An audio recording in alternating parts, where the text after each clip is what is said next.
அனைவருக்கும் வணக்கம் மக்களே. சற்றுமுன் கிடைத்த ஒரு முக்கிய அறிவிப்பு. கச்சா எண்ணெயிலிருந்து எல்பிஜி தயாரிக்க முடியாதா? மீண்டும் மண்ணெண்ணெய் விற்பனை இந்தியாவுக்கு சிக்கல். என்னதான் நடக்கிறது இந்தியாவில்? குறிப்பாக இதை பற்றி தான் ஒரு 5 முக்கியமான தகவலை இந்த செய்தியில் பார்க்க போகிறோம். ஸோ அதுக்கு முன்னாடி இது போன்ற மத்திய அரசு மற்றும் மாநில அரசுடைய ஸ்கீம் பற்றிய தகவலை உடனுக்குடன் துல்லியமாக தெரிஞ்சுக்கணும்னு நினச்சிங்கன்னா மறக்காமல் நம்ம சேனலில் சப்ஸ்கிரைப் பண்ணி வச்சுக்கோங்க. பக்கத்தில் இருக்க பெல்லைக்கனை கிளிக் பண்ணி அவளை டிக் பண்ணிக்கோங்க. அது முக்கியமான விஷயம், வீடியோ ஸ்கிப் பண்ணாமல் பாருங்கள். ஒரு 2 நிமிட வீடியோ இருக்கும், ஸ்கிப் பண்ணாமல் வாட்ச் பண்ணுங்கள் மக்களே. உங்கள் வீடியோக்குள்ளே பார்க்கலாம். இந்தியாவை பொறுத்தவரை ஹோட்டலில் தற்போது வணிக சிலிண்டர் தட்டுப்பாடு ஏற்பட்டிருக்கிறது. வீடுகளுக்கு பயன்படுத்தும் சிலிண்டர்களுக்கு காலக்கெடு விட்டிருப்பதால் பெரிய நெருக்கடி ஏற்படவில்லை அப்படின்றும் சொல்ல வந்த இந்த நிலையில தான் இப்படி இருக்கையில் நிலைமையில் சமாளிக்க மண்ணெண்ணெய் விற்பனை மீண்டும் தொடங்கிறது. எல்பிஜி சிலிண்டருக்கு மாற்றாக அல்லாமல் ஒரு பேக் பிளானாக இது அறிவிக்கப்பட்டிருப்பது அப்படின்ட்டு சொல்ல வந்த இந்த நிலையில் எல்பிஜி சிலிண்டருக்கு மாற்றாக அல்லாமல் ஒரு பேக் பிளானாக இது அறிவிக்கப்பட்டிருக்குது.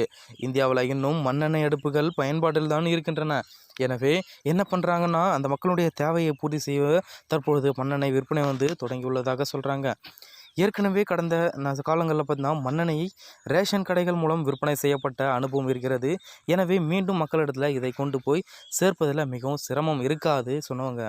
ஸோ ஏன்னா பார்த்தீங்கன்னா எல்பிஜியை உருவாக்க முடியாதுன்ற இந்த சூழ்நிலையில் பார்த்தீங்கன்னா கச்சா எண்ணெயிலிருந்து தான் எல்பிஜியை உருவாக்கப்படுவதாக சொல்ல வராங்க. ஸோ பார்த்தீங்கன்னா ஆனால் என்ன சொல்ல வராங்க அப்படின்னு குறிப்பாக பார்த்தீங்கன்னா, இந்தியாவுக்கு பெட்ரோல் டீசல் தான் முதன்மை தேவை. எனவே இறக்குமதி செய்யும் கச்சா எண்ணெயிலிருந்து எல்பிஜியை பிரித்தெடுக்கும் தொழில்நுட்பத்தை நாம் பெரிதாக இங்கு கட்டமைக்கவில்லை. அதனால தான் பார்த்திங்கன்னா நமக்கு ஒரு பெரிய சிக்கல் ஏற்படுவதாக நமக்கு தெரிகிறது. சரி, இந்த நெருக்கடி காலத்தில் கட்டமைக்கலாம் என்று யோசித்தாலும் அது லேசுப்பட்ட காரியம் கிடையாது. எனவே எல்பிஜி விஷயத்தில் நாம் இறக்குமதியை நம்பிதான் இருக்கிறோம் அப்படின்ட்டும் சுற்று வட்டாரங்கள் தெரிவிக்கின்றன. தற்பொழுது கச்சா எண்ணெய் வரத்தும் குறைந்திருப்பதால் எல்பிஜி நெருக்கடி உருவாகும் நிலை ஏற்பட்டிருக்கிறது. கச்சா எண்ணெய் நம்மிடம் குறிப்பிட்ட அளவு இருக்கிறது.